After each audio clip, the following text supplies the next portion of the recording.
La Bogotá que conocemos hoy no se entiende sin el aroma de sus panaderías, pero hubo un tiempo en el que este alimento era un extraño en las tierras del maíz.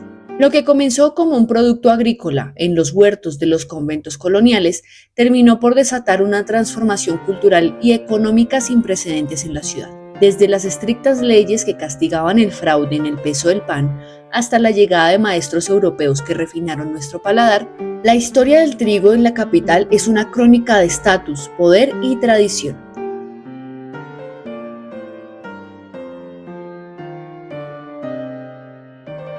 La colonización no solamente marcó nuevas tradiciones, creencias y costumbres, sino también hábitos alimenticios. Porque si se va a otro lugar en donde no están los alimentos que uno usualmente consume, es normal llevarlos o al menos intentar cultivarlos. Y eso fue lo que pasó con los españoles.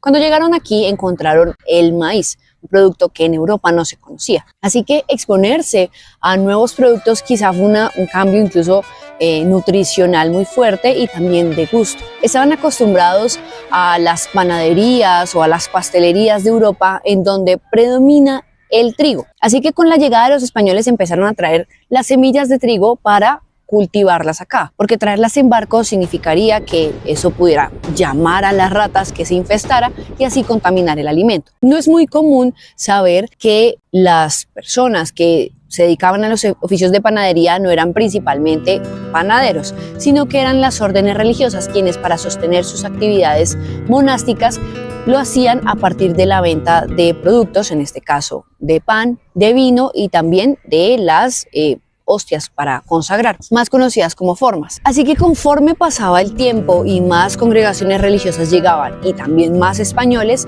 la necesidad de aquí cultivar, producir y hornear pan se volvía una actividad muy demandada. Pero imagínense cómo debía ser un nativo de esta zona del mundo y estar acostumbrado al olor o al sabor del maíz en una arepa, por ejemplo, para más bien empezar a sentir el olor, pasando por un convento, del pan. Diría yo que como típico pensamiento europeo, pues los europeos no eran los que se tenían que habituar a la comida que aquí había, sino que éramos nosotros, los nativos, quienes teníamos que adaptarnos a sus tradiciones, en este caso gastronómicas. Así que las panaderías empezaron a popularizarse, tanto que incluso empezó a haber una reglamentación sobre quién horneaba, cómo horneaba, a quién se le vendía y por cuánto.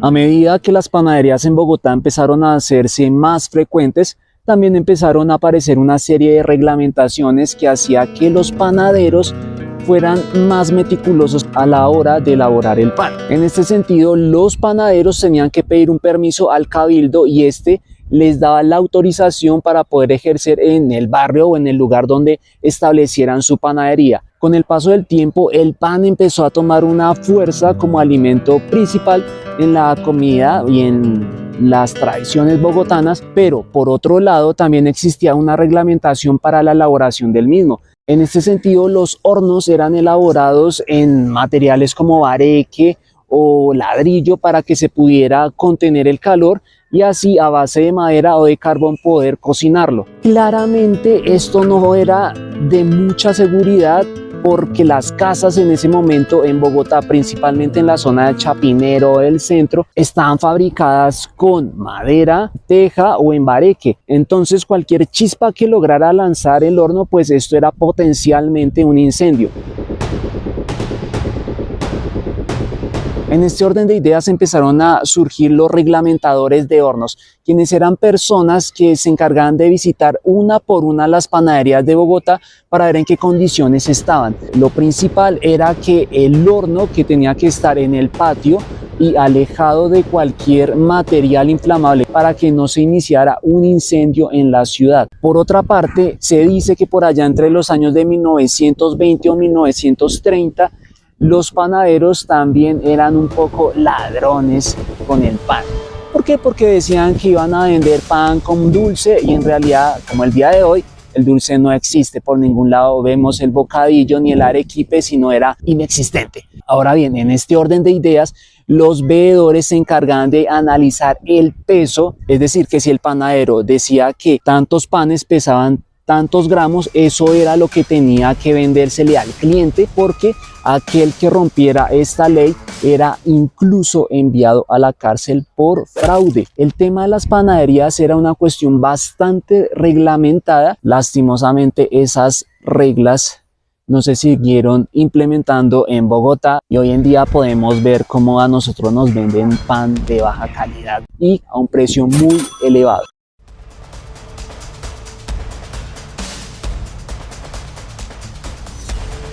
Algo que hasta el día de hoy podemos ver es cómo un producto muy pequeño puede significar una gran distinción entre clase alta y clase baja, quienes gobiernan y quienes no. Y ese es el caso puntual del pan. Era popular que entre las clases altas eran los únicos que consumieran pan, al igual que las órdenes religiosas que en ese momento fueran las únicas que supieran cómo elaborarlo. Entre los nativos o los mestizos solamente fuera popular los productos de harina de maíz. Pero ¿qué empezó a pasar? Porque ahora cualquiera puede tener acceso a un pan por más pequeño o más grande que sea. Y es porque el pan empezó a democratizarse. Como era tanta la demanda del pan, el oficio empezó a popularizarse.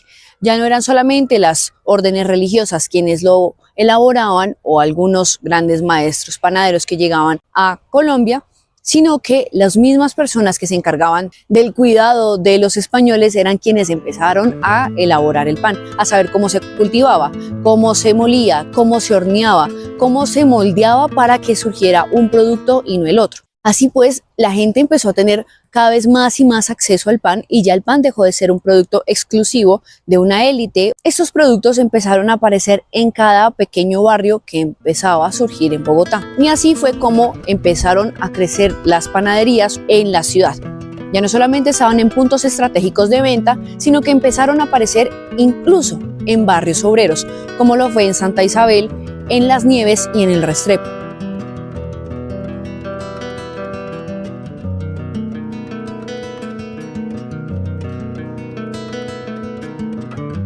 Que también ayudó a favorecer el crecimiento del pan, que desde hace algunos siglos atrás iba un poco lento, fue la urbanización. En establecimientos como la panadería Belalcázar o la pastelería La Florida empezaron a ser mucho más frecuentes los clientes porque justamente ahí cerca quedaban centros de interés cultural o centros universitarios. También por la nueva construcción de la avenida Caracas o de la Jiménez empezó a haber más afluencia de personas que al ver estas panaderías, estos productos tan llamativos, llenos de colores o de formas distintas al pan tradicional, empezaron también a popularizarse.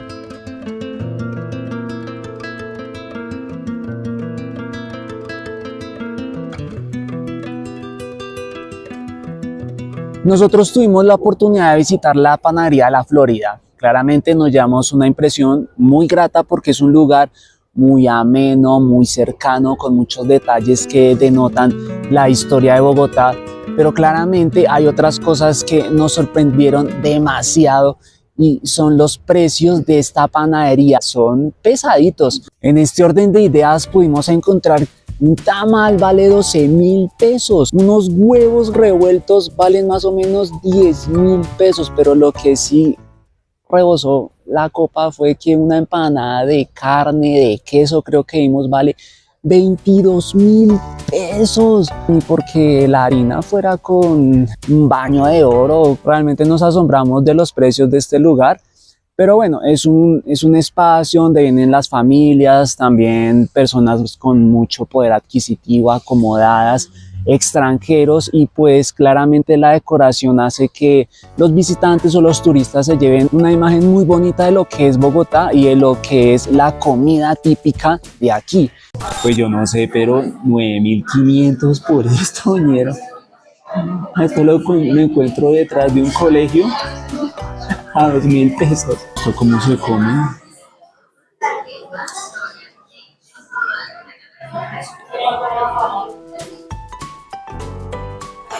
Está rico, pero dulce, muy dulce. Sabe como esos croissants de chocolate, pero fino. Tiene por dentro como unos arándanos, no lo sé. Por dentro sabe a frutas. Mm, pero está rico. Mira el café. El café está nítido. Venga, le digo, y si más bien le lavo la loza.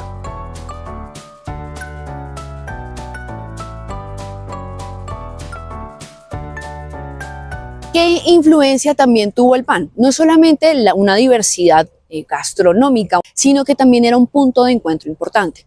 Ya después de clases o después de una reunión de trabajos o personas que se reunían para conversar sobre algún tema de interés cultural, político o económico, se encontraban en las cafeterías. El consumo del café acompañado del pan o de otro tipo de bebidas estaba popularizándose. ¿Qué hay que resaltar acá?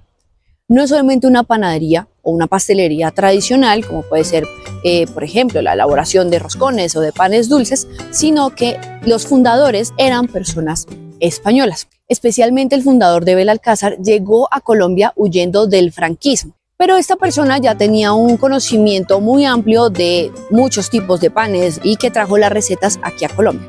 Productos como los macarons o las tartaletas o panes rellenos de almendras y de chocolate empezaron a llamar bastante la atención de las personas que estaban acostumbradas solamente a un pan ligeramente dulce o ligeramente salado sin mayor detalle. Pero la incursión de productos que estaban espolvoreados por azúcar molida o que tenían nueces, dulces que no se conocían, llegó a ser bastante popular hasta el día de hoy, que se preservan estas tradiciones.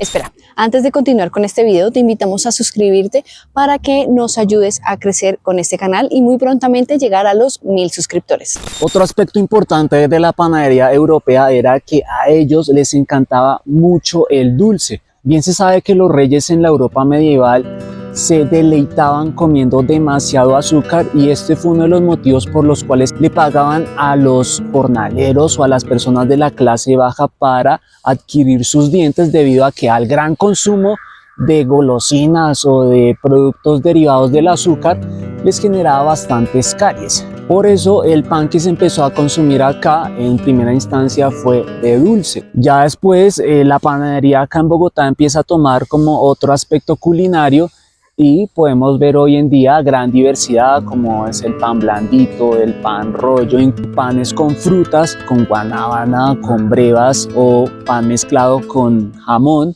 o con queso. Entonces podemos ver que una tradición europea que recala en Bogotá con el tiempo se convierte en algo insigne de la ciudad, y por este motivo es que la panadería bogotana es tan reconocida en Colombia y sobre todo por su sabor.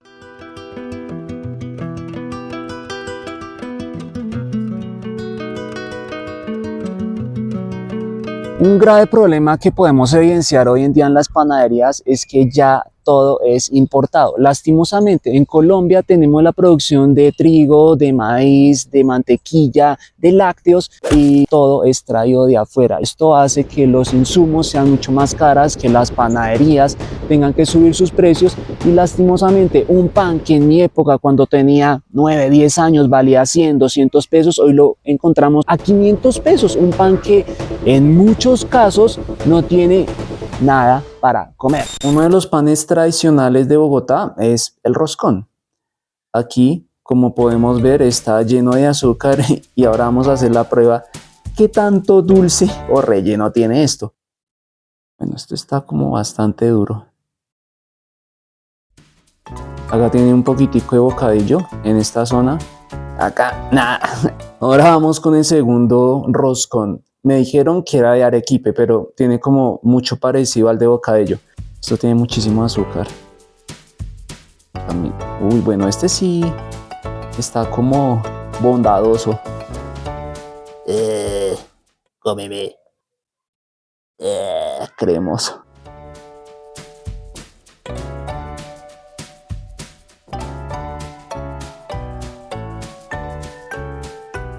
Si te ha gustado este video, no olvides suscribirte, darle like, y a continuación te dejamos otro video sobre Bogotá que seguramente te encantará. Nos vemos en una próxima oportunidad. Hasta la próxima.